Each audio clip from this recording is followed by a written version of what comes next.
Get a Job in Tech, episode 243.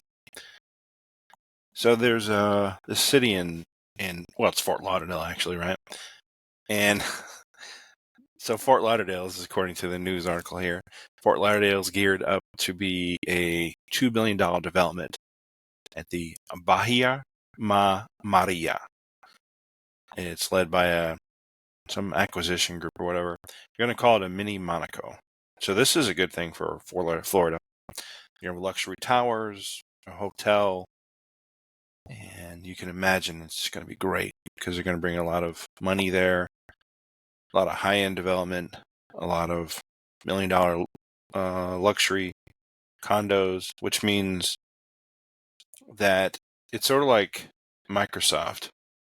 When Microsoft moved to Redmond, they're the main player, they're the main company. All these other little small companies came around them basically to support them as a support element. So if you have money, if you live in an area, there's going to be money, luxury area, an area where there's like luxury condos, etc. They're going to have the fine dining available. They're going to have entertainment. They're going to have all kinds of nice things, concierge services. They're going to have individuals that are basically like shoppers, personal assistants, things like that.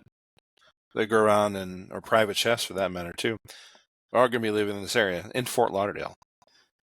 And then as Fort Lauderdale grows, more and more people, more and more money comes in. It's just a good thing. Going back to Microsoft, when Microsoft came in Redmond, they really didn't have a lot of industry there. And they had a little bit, but not really. And so Microsoft came in and totally made a great thing. They did a great thing there. And I know firsthand, I saw Intel in Intel in California when they came in Sunnyvale. They pretty much built Sunnyvale essentially. Sunnyvale is not Sunnyvale. Sunnyvale, not Sunnyvale. Santa Clara. Sorry, Santa Clara. Is that right? Yeah, Santa Clara. Santa Clara is basically built from the companies like Intel. Well, basically Intel actually, AMD, Intel, those type of companies. HP, Hewlett Packard. They started all that stuff there, and then you had these other companies around it supporting it, basically.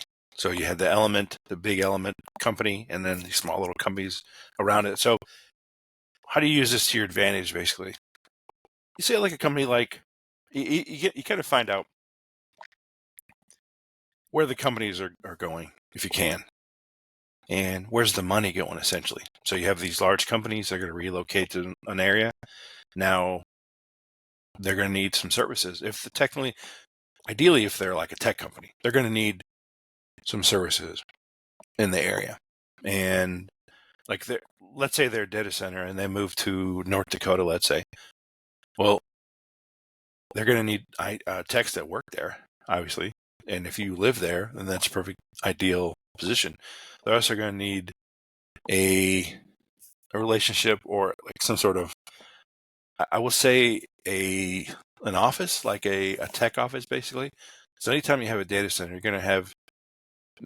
they're going to be companies that go there that put their servers in there, which means you're going to need like an HP, you're going to need like a Dell, you're going to need like a Cisco local office in the area, because they need to replace the drives for the customers that have servers there.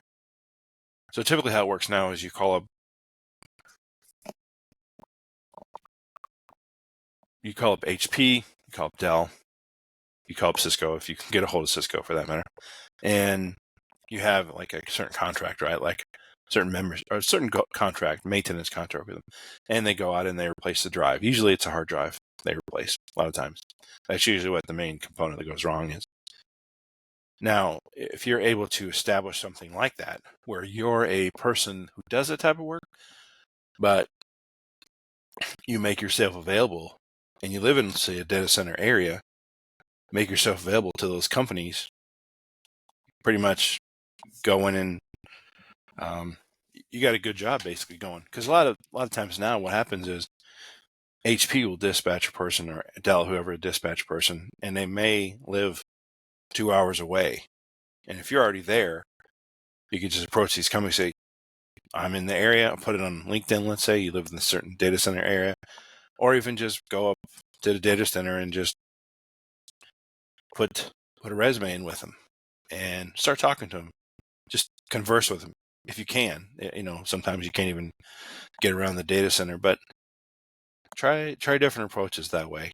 If that's what you want to do, if you want to stay in the area and you have a data center around you, then definitely that's an approach to use. Yeah. And same with Monaco, same with Fort Lauderdale.